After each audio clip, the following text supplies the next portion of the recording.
Assalamualaikum warahmatullahi taala wabarakatuh. Saya Haji Jeffrey daripada MPS Smart Solution. Syukur Alhamdulillah kita dapat berjumpa lagi dalam ruangan kongsi pengalaman. Hari ini saya nak kongsi lagi mengenai satu cerita, iaitu berkenaan dengan seorang peminjam, seorang wanita yang merupakan seorang pesakit barah. Jadi wanita ni dia berstatus bankrupt ketika berjumpa dengan saya, ya. Telah menjadi bankrupt selama lebih kurang dalam 8 tahun. Jadi apa yang berlaku ialah, sebelum tu beliau ada membeli sebuah rumah bersama dengan bekas suami, dan Alhamdulillah lah, pinjaman pun diberikan oleh sebuah bank, semuanya berjalan lancar. Tapi ditakdirkan tak lama lah lepas tu beliau telah bercerai dengan suami. Dan arrangement yang diberitahukan kepada saya ialah pembayaran hutang rumah tersebut sepatutnya dilakukan oleh suami ataupun bekas suami. Tapi apa yang berlaku ialah suami tidak membayar. Ya, selepas pada itu mungkin bayar sikit dan kemudian tak bayar. Jadi perkara ni tidak sampai ke makluman pelanggan saya ni, iaitu isterinya. Jadi sebabkan yang pelanggan saya ni pun dah pindah bermakna alamat telah bertukar. Jadi dia tidak tahu apa-apa lah. Jadi sehinggalah satu ketika tu, bila akaun dia telah dibekukan dan bila disiasat, baru dia tahu rupanya dia telah dibankruptkan. Dan di situ baru dia tahu rupanya bekas suaminya tak bayar pun hutang rumah tersebut. Sebab rumah tersebut memang nak dibeli oleh suami. Suami itu berjanji dan dia akan melunaskan bayaran, tapi janji itu tidak ditepati. Ya. Jadi apa yang berlaku ialah, dia pesakit ni telah, customer saya ni merupakan seorang pesakit tadi ni, dia telah dibankruptkan. Jadi bila dia dah tahu dia dibankruptkan itu, dia cuba berbincang dengan pihak bank dan sebagainya lah. Okey, di situ baru dia dapat tahu yang rupa-rupanya rumah tersebut apabila dijual, dengan harga 220,000 harga lelongan, ya, sedangkan baki pinjaman pada ketika itu rendah daripada jumlah tersebut, di mana hasil jualan tu dapat menyelesaikan hutang perumahan tersebut. Ya, jadi bila dah diselesaikan hutang, berlakulah satu kesilapan. Ini setelah kita siasat, ya. Bila kita siasat, apabila puan ni datang berjumpa dengan kami, yang mana dia gagal mencari kata putus dengan pihak bank setelah beberapa perbincangan dilakukan dengan pihak bank macam seolah-olah minta maaf, cakaplah macam tak nak layan. Ya, tak nak layan, dengan erti kata lain, pergi jumpa dengan Jabatan Insolvensi dan berbincang di sana. Bila jumpa dengan Jabatan Insolvensi kata perbincangan perlu dilakukan dengan pihak pemiutang, bukan dengan kami. Sebab apa-apa pun pihak pemiutang yang perlu membuat keputusan. Betul lah tu. Jadi pelanggan kami ni menjadi buntu lah. Sebab apa? Macam seolah-olah macam bola. Sedangkan sepatutnya benda ni memang pihak bank yang perlu membuat keputusan. Hutang tu adalah di bank.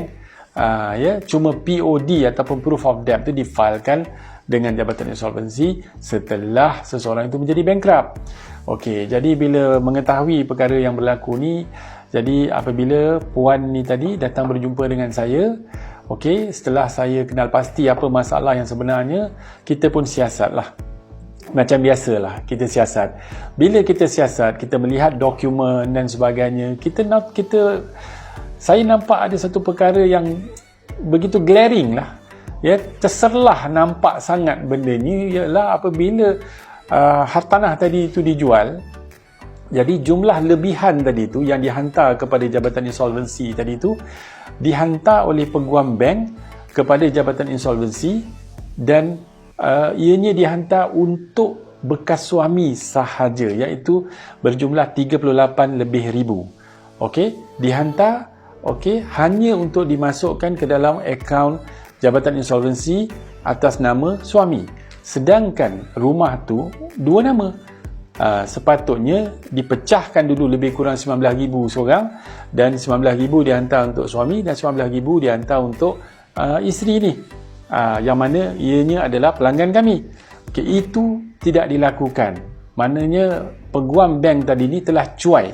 Okey, jadi bila saya dapati bahawa itu telah berlaku, apa yang saya lakukan ialah kita menghantar surat bantahan lah kepada pihak bank dan juga kepada pihak peguam tadi tu. Kita beri kata dua sajalah, tolong selesaikan perkara ni, kalau tidak kita akan buat laporan.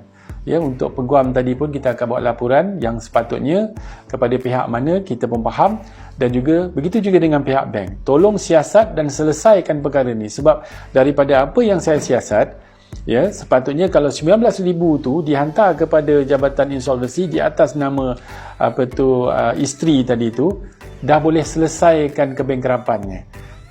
Ya, dah boleh selesai. Bermakna beberapa tahun dulu bila peristiwa penjualan aset ni telah berlaku, sepatutnya isteri tadi tu boleh dilepaskan. Dah lebih kurang antara 5 tahun macam itulah, dah boleh dilepaskan. Okey, sedangkan yang suami tak boleh dilepaskan sebab suami masih ada hutang-hutang lain. Yang isteri ni, bekas isteri ni sebenarnya dah boleh bebas. Bayangkan ya, seorang yang dibankruptkan patutnya dah boleh selesai lebih kurang 5 tahun dahulu, tak boleh dilepaskan, hanya kesilapan yang dilakukan oleh peguam bank. Ya, ini terbukti di mana peguam tu telah mengambil tindakan untuk memperbetulkan balik, dan permohonan maaf pun dilakukan, yang mana akhirnya dia menguruskan pembatalan kebangkrapan dan sebagainya. Akhirnya puan ataupun customer kita ni tadi dapat dilepaskan daripada kebangkrapan. So syukur Alhamdulillah, di mana beliau pun saya dengar sekarang ni di atas kehendak Allah juga, rawatan demi rawatan yang dilakukan, dan dia pun kira consider cancer survivor lah. Ya, dapat sembuh daripada sakit kanser tadi dan menjalani kehidupan baru. Itu yang saya dengar lah. So syukur Alhamdulillah. Jadi inilah kongsi pengalaman yang saya dapat kongsikan pada ketika ini.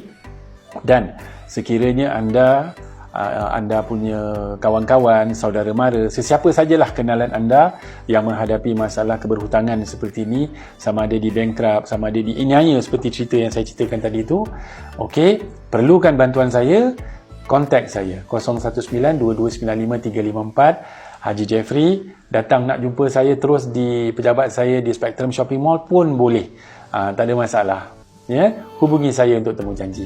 Terima kasih. Assalamualaikum warahmatullahi taala wabarakatuh.